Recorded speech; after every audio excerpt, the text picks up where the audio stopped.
ধোঁয়া ও আগুনে ঢাকা আকাশ, ক্ষেপণাস্ত্র উঠছে, ধ্বংস হচ্ছে তেলক্ষেত্র, উপসাগরে আক্রান্ত হচ্ছে একের পর এক জাহাজ। অল্প দিনেই পূর্ণাঙ্গ যুদ্ধের রূপ নিচ্ছে ইরান আমেরিকার সংঘাত। ভাবছেন ইরানে গোলা পড়ছে আমাদেরকে, কিন্তু আধুনিক বিশ্বে যুদ্ধ কেবল নির্দিষ্ট অঞ্চলে সীমাবদ্ধ থাকে না। লড়াই দীর্ঘ হলে তা বিশ্ববাজারে প্রবাহিত হয়। ফলে দৃশ্যটা দূরের হলেও এর প্রভাব পড়বে বাংলাদেশেও। বড় যুদ্ধের প্রভাবে তেলের দাম লাফিয়ে লাফিয়ে বেড়ে যায়, দাম বাড়ে গ্যাসের। আর এবারের যুদ্ধটা হচ্ছে তেল গ্যাসের আধার মধ্যপ্রাচ্যে। এই যুদ্ধ চলতে থাকলে তাই জ্বালানির দাম ও সরবরাহ অস্থিতিশীল হয়ে পড়বে। আবার জ্বালানি তেল ও গ্যাসের সরবরাহে বিঘ্ন ঘটলে দাম বাড়ে ডলারেরও, কমে যায় বৈদেশিক মুদ্রার রিজার্ভ, বেড়ে যায় আমদানি খরচ। দিন শেষে বাড়তি খরচটা যায় সাধারণ মানুষের পকেট থেকেই। বিশ্বের মোট তেল ও গ্যাস সরবরাহের প্রায় 20% পরিবাহিত হয় হরমুজ প্রণালী দিয়ে। হামলার প্রতিক্রিয়ায় ইরান এই প্রণালী বন্ধ করে দিয়েছে। সেখানে তেলবাহী ট্যাঙ্কারে হচ্ছে, এতে আটকা পড়েছে শত শত ট্যাঙ্কার। এর প্রভাবে তেলের দাম বাড়বে, ব্যাহত হবে গ্যাস সরবরাহ।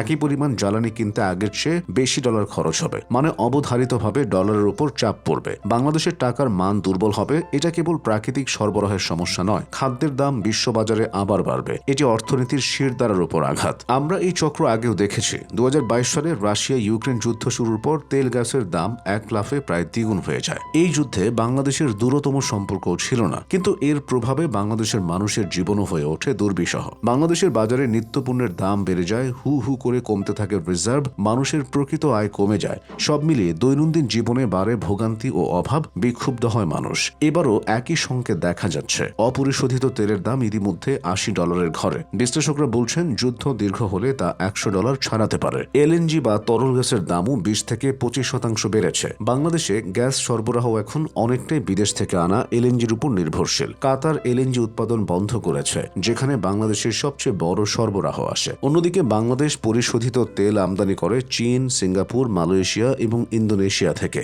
এই দেশগুলোও নিজেদের অপরিশোধিত তেল সংগ্রহ করে মূলত মধ্যপ্রাচ্য থেকে। যদি হরমুজ প্রণালী বন্ধ থাকে, তারা নিজেও সংকটে পড়বে। ফলস্বরূপ বাংলাদেশের সরবরাহ চেইন পড়বে ঝুঁকিতে। এটি কেবল জ্বালানির সংকট নয়, অর্থনীতির সঙ্গে যুক্ত সরকারের খরচ, ভর্তুকি, বাজার স্থিতিশীলতা সবই প্রভাবিত হবে। ভয়ের কারণ আছে আরও। বাংলাদেশের অর্থনীতি টিকে আছে যে রেমিটেন্সের উপর। বাংলাদেশ ব্যাংকের হিসেব অনুযায়ী 2025-26 অর্থ বছরে সেই প্রবাসী আয়ের 45%-এরও বেশি এসেছে তেল সমৃদ্ধ 6টি দেশ: সৌদি আরব, সংযুক্ত আরব আমিরাত, কাতার, কুয়েত, বাহরাইন ও ওমান থেকে। এসব দেশে বাংলাদেশের সবচেয়ে বেশি প্রবাসী শ্রমিক কাজ করেন। যুদ্ধ দীর্ঘ হলে চলমান কর্মীরা চাকরি হারাতে পারেন, অনেককে দেশে ফিরে আসতে হবে, আবার নতুন শ্রমিক নেওয়া বন্ধ হতে পারে। চলমান সংঘাতে মধ্যপ্রাচ্যের দেশগুলোর আকাশসীমা বন্ধ করে দেওয়া হয়েছে। ফলে নির্ধারিত ফ্লাইট বাতিল হয়েছে, দেশে এসে আটকে পড়েছেন বহু প্রবাসী। রেমিটেন্স কমে গেলে ডলারের সরবরাহ কমবে, রিজার্ভের উপর চাপ আকাশে উঠবে। ডলারের ঘাটতি অর্থনীতিতে চতুর্মুখী প্রভাব ফেলবে।